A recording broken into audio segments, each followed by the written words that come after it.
안녕하세요. 지금 마실 차는 2002년도 이무지역의 차입니다. 오늘 조금 몸 상태가 썩 좋지 않은 것 같아서 햇차를 마시기에도 무리일 것 같고, 다른 차들보다는 보이차가 제일 편하지 않을까 싶은 마음으로 보이차 중에서 함께 마시지 않은 차가 무엇이 있나를 생각해 봤어요. 뒤져봤더니 이 차는 자주 마시는데도 한 번도 한 적이 없더라고요. 2002년도 이무 지역 중에서 맥락 지역의 차고요. 제가 작년 가을에 구입을 한 차입니다. 조금씩 파먹고 있고요. 뜯어먹고 있고요. 저는 이 차를 아주 부담 없이 마시고 있어서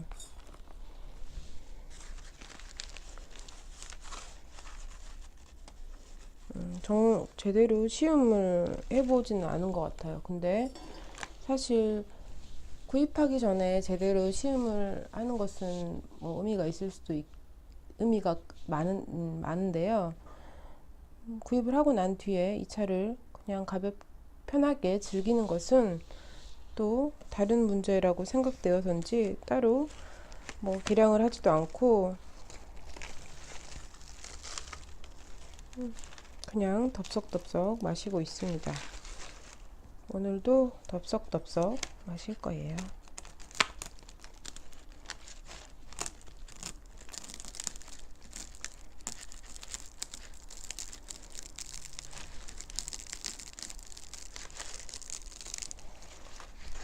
날씨가 아주 좋거든요. 몸이 좀 안 좋아서 낮잠을 좀 자고 일어났더니 너무 더운 거예요. 그래서 벌써 여름이 와버렸나 싶게 더워서 잠깐 당황을 하기도 했었는데 웬일인지 몸은 조금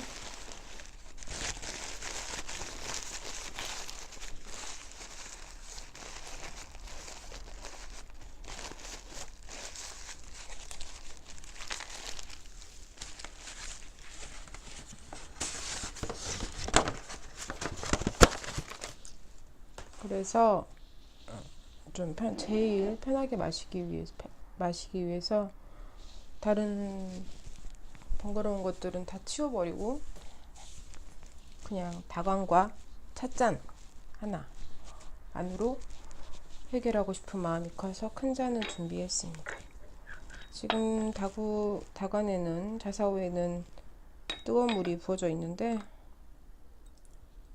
아마 물이 많이 식었겠지요?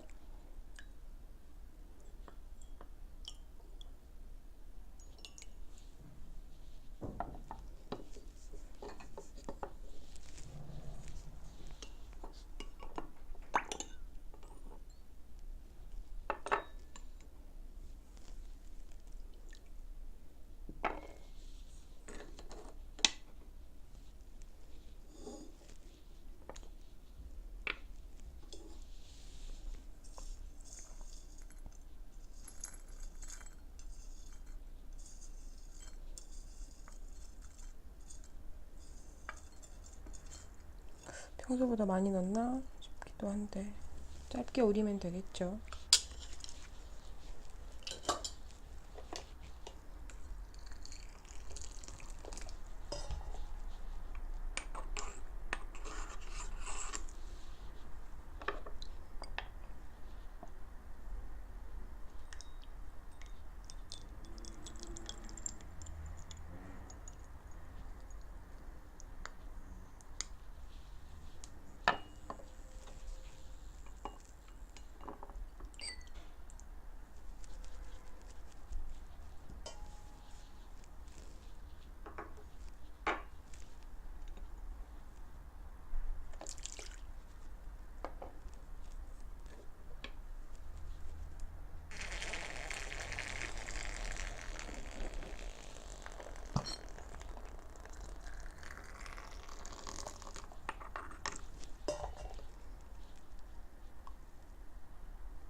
차를 마시면서 조금 몸의 긴장이나 불편함이 해소되기를 기대해 봅니다.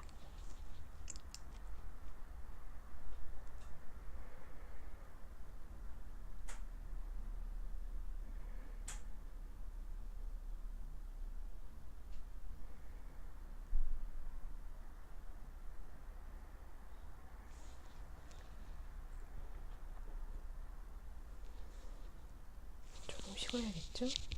오늘 같은 날 상태가 안 좋을 때는 특히나 더더욱 차자리가 조금 조심스러워지는 것 같아요. 왜냐면 이렇게 다구를 사용할 때도 조금 뭐 실수가 잦기도 하고요. 그런 부분이 있으니 아무래도 조금 조심을 하는 편이 저도 다치지 않고 아마 그런 게 아닌가 싶어요. 감각이 약간 둔해지던지 아니면 반응하는 속도가 약간 떨어지던지 뭐 이런 영향이 있을 수 있겠죠. 짐작이지만 뭉크를 읽고 있거든요. 저는 이게 되게 좋아요. 이 시리즈를 되게 좋아해요. 책 아르떼에서 작년부터 나오고 있는 클래식 클라우드 시리즈인데 참 좋아해요. 그래서 뭐 다양하게 나온 것들을 모차르트 빼고는 전부 다 모차르트도 사실은 읽고 싶은데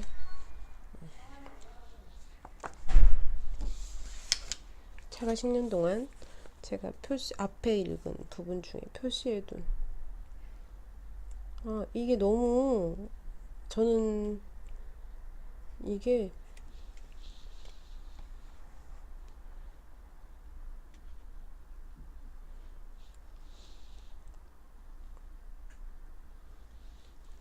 여름은 노르웨이인들에게 휴식의 계절이다.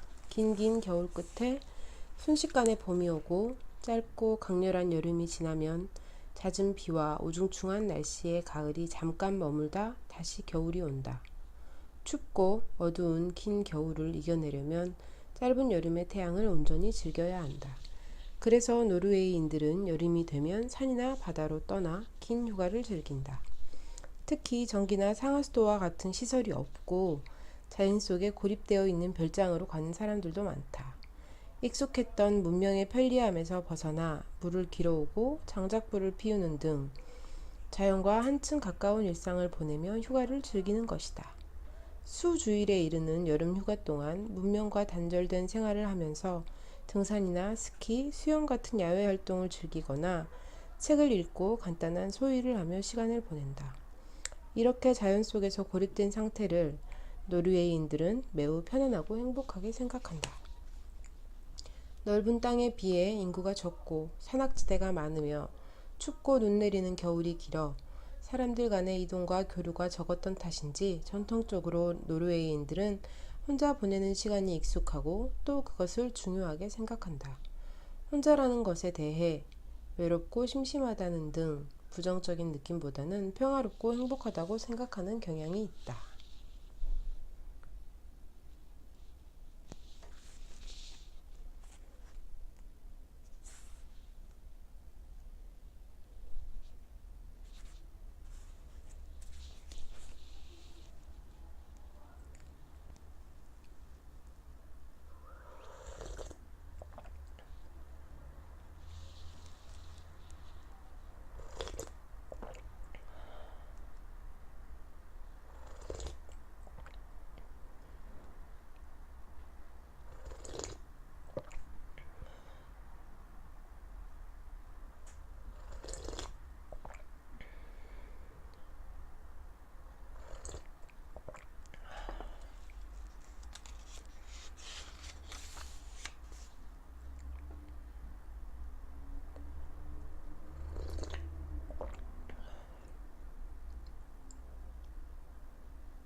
저는 사실 약간 아주 문명과 단절은 힘들 수도 있겠지만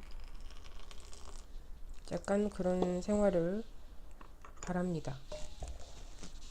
1년 내내라면 조금 버거울 수도 있겠는데 그게 아니고 뭐 1년에 한 달, 2달 정도라면 저는 괜찮을 것 같아요. 딱히 누구와 만나고 뭐 어디를 가고 뭐 새로운 것을 보고가 아닌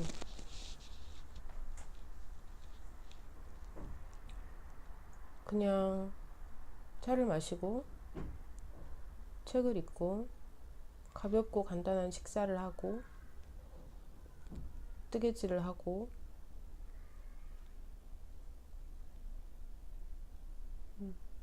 고양이들과 낮잠을 자고 또 한낮에 조금 활기가 있을 때는 가벼운 소일들을 하면 되겠죠. 뭐 요즘에는 우리나라 같은 경우는 뭐 수도 시설이 안 돼 있거나 전기 시설이 안 돼 있는 곳은 거의 없으니까요. 그냥 그렇게 지내는 시간이 저는 평화로울 것 같아요. 평소에 조급했던 어떤 마음이나 뭐 이런 것들도 좀 내려놓을 수 있고 아마 시간이 다르게 흐르겠죠. 평소에 어떤 정해진 일정 해야 되는 것들에서 조금 벗어나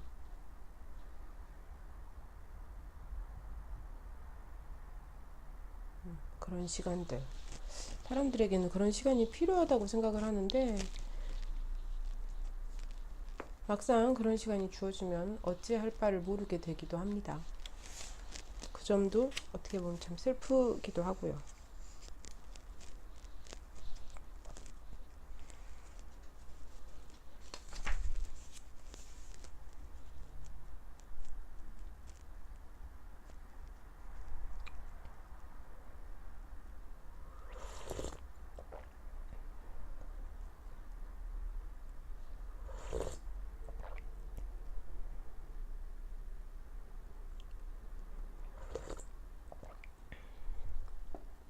우리가 생각하는 별장의 이미지는 누가 다 도와주는 사람이 관리하고 도와주는 사람이 있고 그럴싸한 장소에 있는 그럴싸한 공간의 이미지가 강한데요. 또 뭉크의 집이라고 여름의 별장으로 사용했던 집이 있는데 근사하지 않고 거창하지 않아요.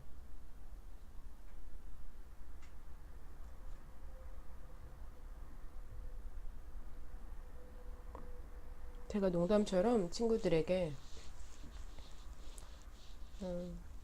제주도, 강원도, 그리고 또 남도 쪽에 하나 뭐 이렇게 한 서너 군데 정도를 친구들과 사용하는 쉐어 하우스가 아닌 쉐어 별장의 개념으로 가지고 있어서 크지 않고 너무 막 편의시설 뭐 대단한 것도 없고 아주 잘 꾸며지지 않아도 그냥 아주 심플하고 단순한 공간들이 있으면 그냥 그 계절에 그때 가고 싶은 친구들이 거기에 가서 머물고 뭐 요즘엔 다 번호키로 되어 있으니까 번호키를 공유하면 되겠죠. 몇 가족이서. 그러면 참 좋겠다. 우리가 한 곳에만 가고 싶지 않고 때때로 여러 곳을 가고 싶은데 숙박업소라든지 아니면 뭐 별장이나 요즘에는 심지어 장기 렌트가 되는 것들도 있고 많지만 그래도 익숙한 물건이 1년에 한 번이든 1년에 두 번이든 익숙한 물건과 공간이 주는 편안함이 또 있잖아요. 그런 게 있으면 참 좋겠다. 돈 많이 벌어야겠다. 이런 얘기를 했었거든요. 그럴 수 있으면 좋겠네요. 그래서 그 시기가 되면 아, 요즘에 거기에 뭐 좋은데 거기 가고 싶다. 익숙하고 편안하고 일상과는 약간 거리가 있는 우리의 공간. 네, 저는 그런 거 참 좋아합니다.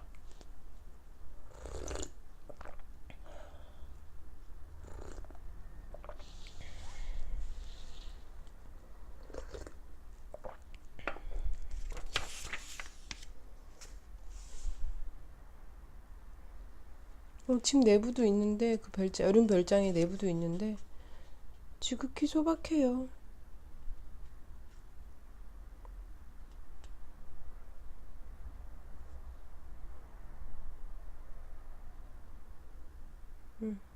좋네요. 이거 제가 너무 좋아하는. 뭐 창문 앞에 책상이 있으면 집중력이 떨어진대요. 왜냐면 바깥에 어떤 시선을 자꾸 빼앗기고 뭐 이런 게 있겠죠. 근데 저는 그게 너무 좋거든요.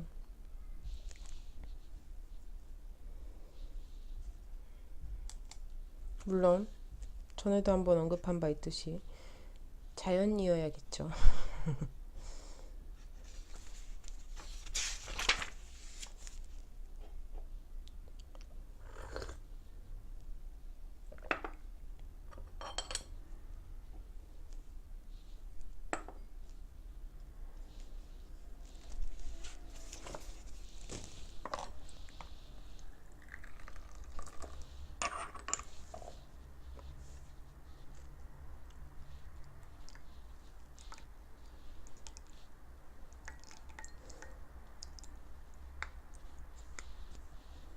때로 많이 아는 것이 어, 아는 만큼 보인다는 말이 있죠. 많이 알면 더 잘 보이기도 합니다. 하지만 아는 만큼 어떤 선입견이 생기기도 해요. 그래서 어, 적당히 모르는 정도를 저는 약간 선호하는 경향이 있거든요. 아주 어렸을 때부터 그랬는데 중2 때부터 안경을 썼는데 안경을 벗고 다녔어요. 물론 어느 정도는 뭐 가능했거든요. 근데 뭐 버스 번호판이 잘 안 보인다든지 아주 다가오기 전까지는 뭐 이 정도의 불편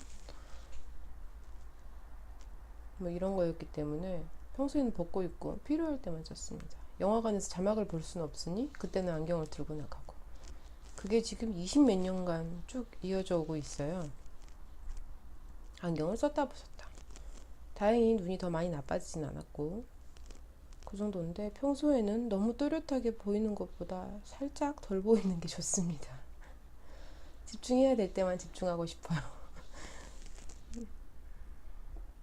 차도 제게는 약간 그래서 편하게 그냥 이 차 오늘도 맛있네, 오늘은 조금 아쉽네 정도면 제게는 충분하고요. 물론 구입 전에는 저는 꽤 까다롭게 여러 번 시음을 하는 편입니다.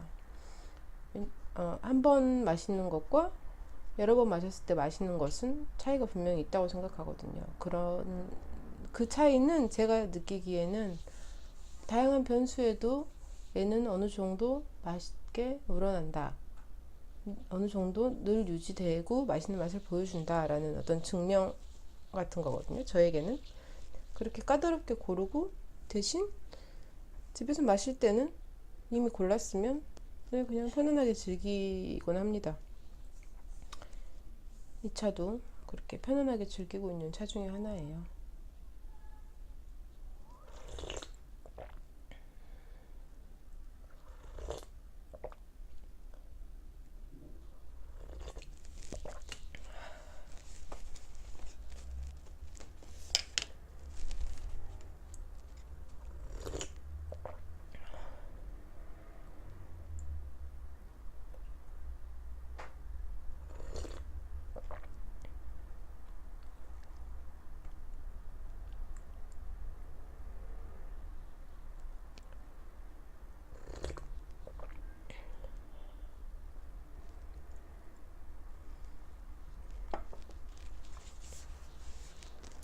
나는 빛을 좋아하지 않아요.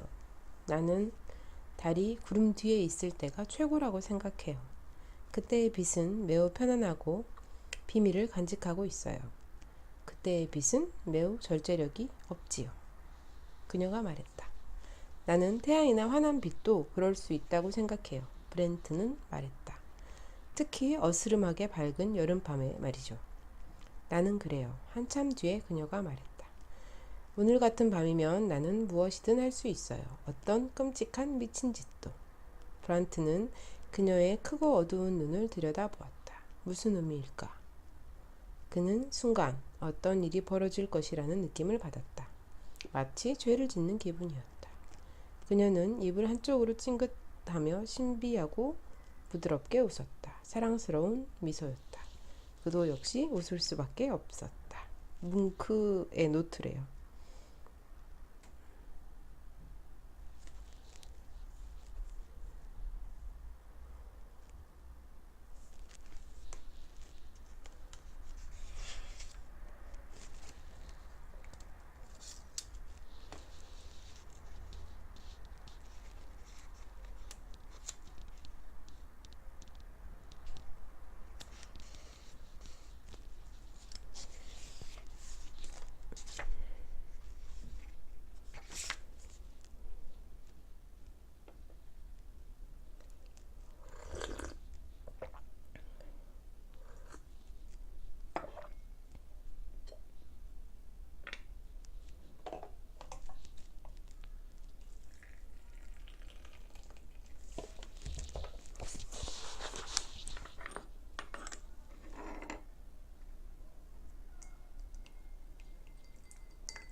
뭉크의 그림들은 판화로 시작된 그림들도 많고 거의 같은 그림이다 싶을 정도의 그림들이 많은데요. 같은 구도, 같은 인상의 그림들을 아주 조금씩 변화를 줘서 그랬다기보다는 아마 그것도 다 연작인 동시에 습작 같은 게 아니었을까 싶은 생각도 들어요. 뭔가 어딘지 완성을 했지만 어딘지 약간 아쉬운 부분이 있는 것이고, 그래서 그 그림을 또 그려보고 또 그려보고 또 그려보면서 조금씩 조금씩 변화하는 게 아닐까 하는.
이 당시만 해도 연작의 개념이 생소한 것이었대요.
뭉크도 베를린에서 꽤 오래 4년 정도 머물렀는데 유명한 작품들을 많이 완성했다고 합니다. 그 시기에. 근데 나치 정부가 1933년에 들어서고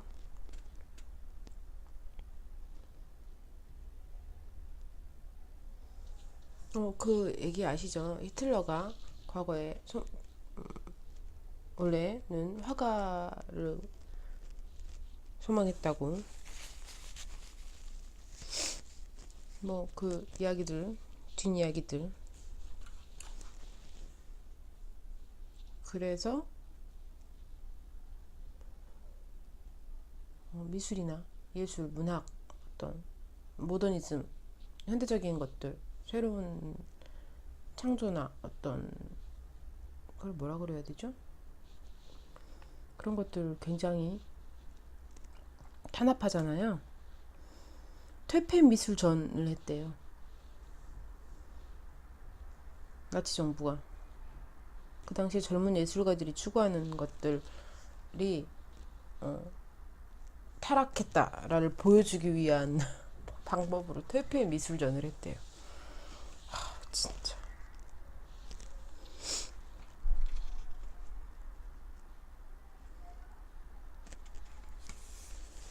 그 당시에 뭉크도 퇴폐 미술화가로 낙인이 찍혔고요. 그러면서 작품 82점이 압수당했대요. 아마 유럽 그 시대를 거쳐간 예술가들은 그 나치 정권과 뭐 이런 것들에 대해서 자유롭지 못했을 거예요. 어떤 누구도.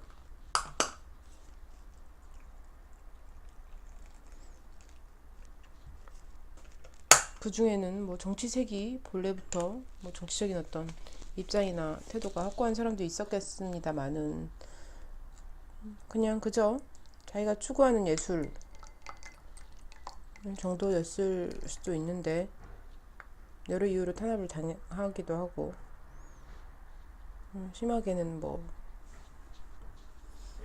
쫓겨나고 망명하고 뭐 이런 것들이 많죠. 뭐 그런 책 시대의 소음이라는 전 줄리안 반스를 좋아하거든요. 줄리안 반스 책을 읽으면 그런 상황을 살아가는 정치적인 탄압과 어떤 불안정하고 위험한 상황을 살아가는 예술가의 어떤 모습이 너무 잘 그려져 있어요. 그래서 전 참 좋았거든요. 아마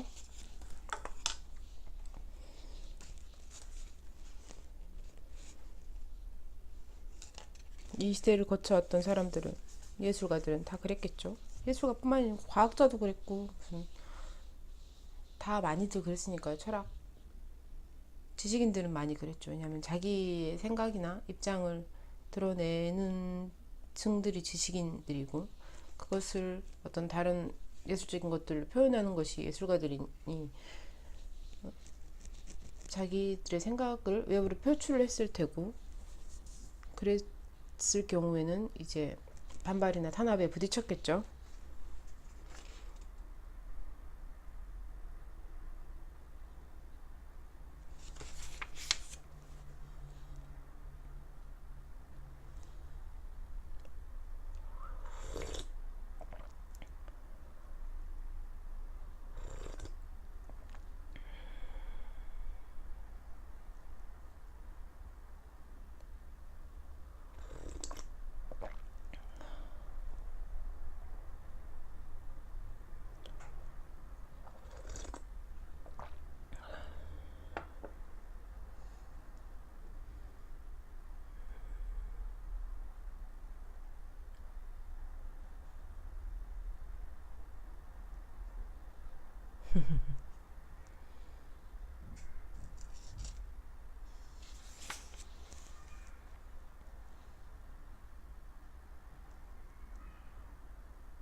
더 이상 실내에 있는 사람, 책 읽는 사람이나 뜨개질하는 여자들을 그려서는 안 된다.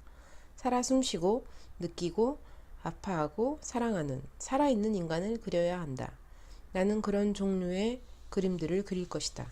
사람들은 이것의 신성함을 이해하게 될 것이고 모자를 벗어 경의를 표할 것이다. 1929년에 뭉크가 쓴 글인데요.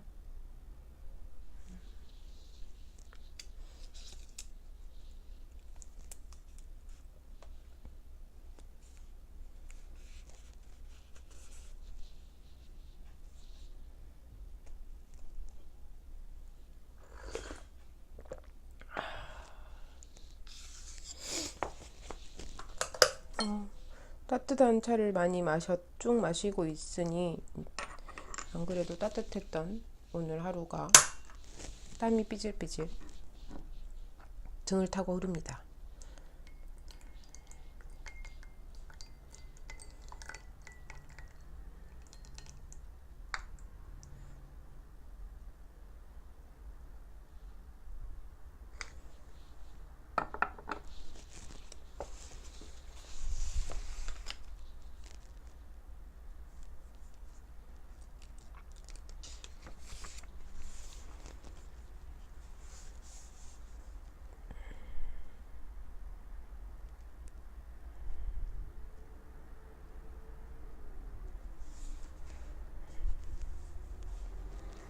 제가 알고 있던 뭉크의 그림은 굉장히 한정적이었다는 것을 다시금 확인하고 있고요. 그리고 뭉크가 사용한 색감들이 생각보다 훨씬 제 취향이라는 사실에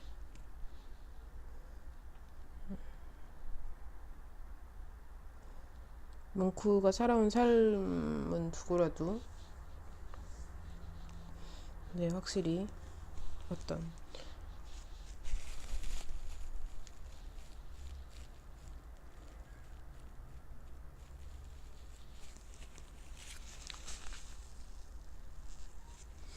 아마 우리나라라서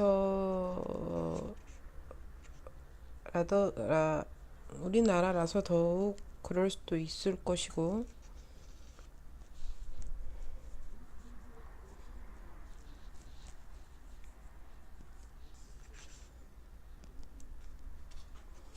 어둡고 우울하고 예민하고 고독하고 한 것들을 모두 다 부정적인 게 받아들이는 경향이 조금 있잖아요. 저는 그런 것들을 좋아하고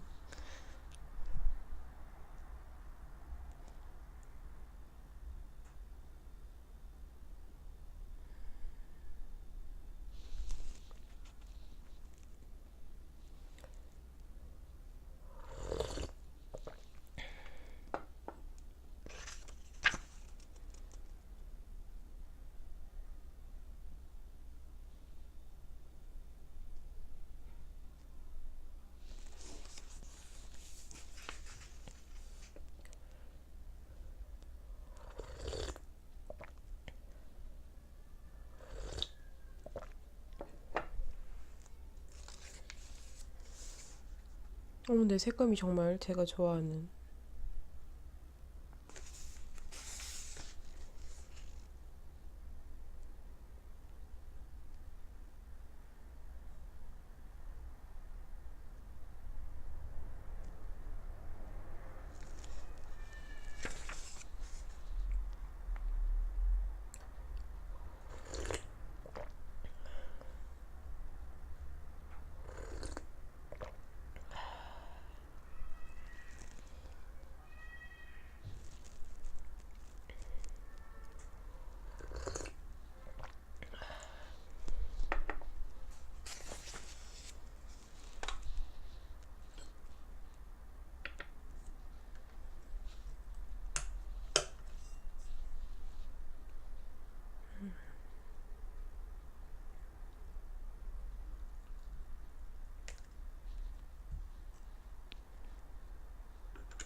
음.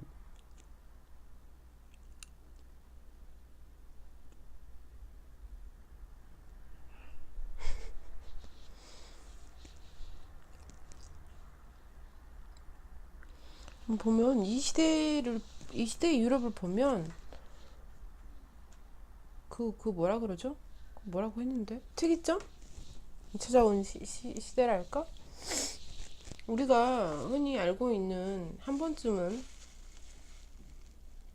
뭐 문화예술 이쪽에 관심이 없어도 한 번쯤은 들어본 예술가들이 다들 서로 한 번씩은 만나고 뭐 엮여 있고 뭐 이런 것들이 있습니다. 지금 여기에 나오는 것만 해도 앞에 노르웨이의 어떤 작가나 예술가들 뿐만이 아니고 보면 지금 보들레르 나왔고요.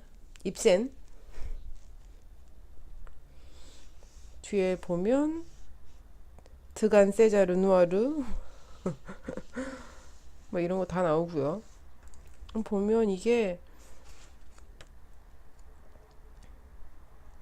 서로 엄청난 자극이 됐을 것 같아요. 나랑 비슷한 부류고 다른 부류고 간에 같이 대화를 하고 뭘 나누고를 떠나서 아주 다양한 사람들이 다양한 식으로 자기를 자기나 어떤 세상을 표현하고 있고 그렇다는 사실을 인지하고 있을 때 내가 하고 싶은 것, 내가 표현할 수 있는, 내가 하고 싶은 것과 할 수 있는 것 사이에 자신을 드러내기 위한 노력도 분명히 했을 것이고 음, 그래서 우리는 이 시대의 것들을 그림도 책도 여전히 사랑하는 게 아닐까라는 생각을 해봅니다.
나는 예술로 삶과 그것의 의미를 설명하고자 노력한다. 그래서 내 그림들이 다른 이들에게 자신의 삶을 좀 더 명확하게 하는데 도움이 되길 바란다.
내가 태어날 때부터 불안과 슬픔과 죽음의 사신들이 내 옆에 서 있었다.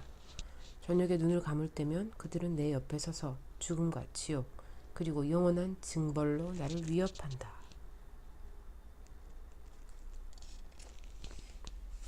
문푼이 이렇게 생각했나 봐요.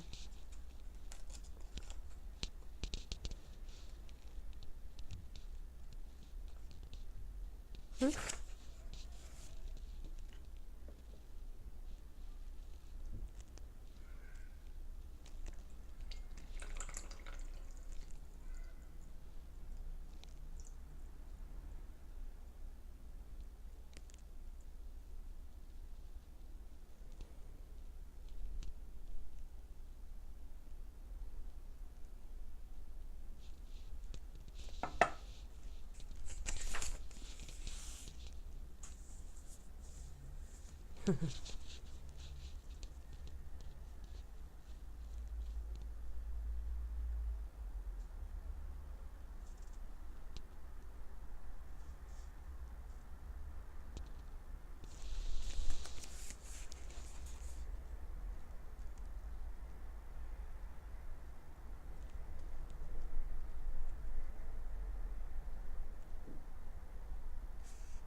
제가 니체 클래식 클라우드 시리즈 니체가 아마 몇 번째였지?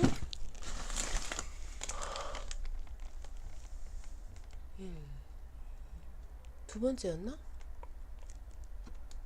그랬나봐요. 두 번째 것 같은데, 니체를 읽으면서 너무 재밌게 읽었고 너무 좋아서 심지어 다른 사람들한테 추천도 했는데,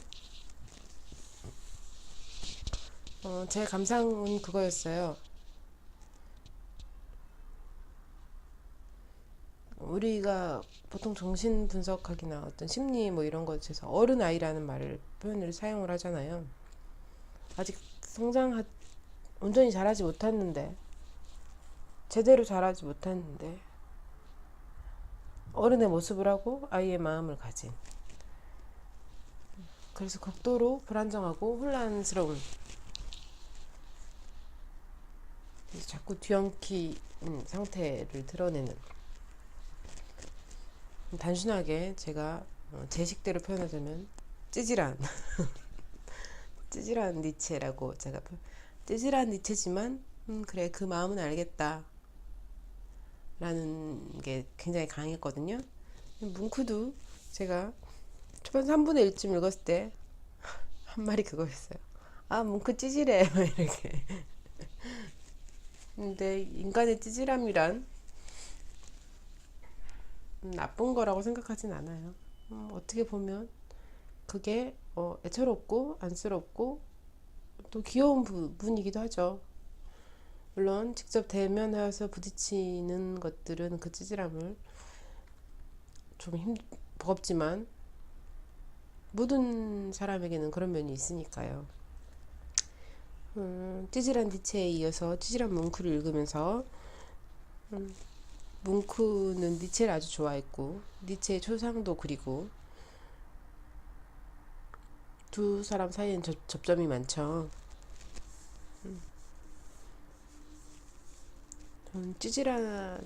저도 좀 약간 그런 면이 있고요. 찌질하다는 게 그냥 부정적이고 뭐 이런 의미만 가진 게 아니고, 어떤 대다수의 인간이 가진 어떤 부분이 아닌가 싶습니다. 그래도 누구나 마음속에 커다란 찌질함이 있지만, 찌질하지 않기 위해,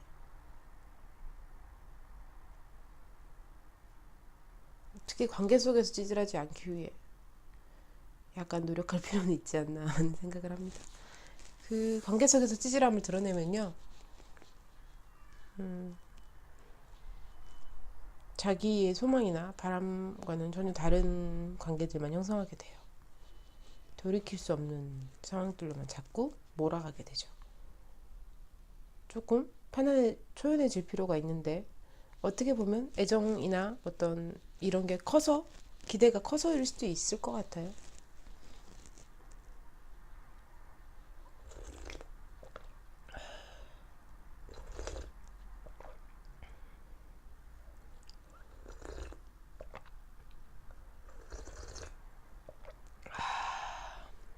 저는 이렇게 오늘도 차를 마셨더니 조금 처음 시작할 때보다 좀 좋아진 것 같아요. 기분일 수도 있고, 또 땀을 빼면서 조금 편해졌을 수도 있고요.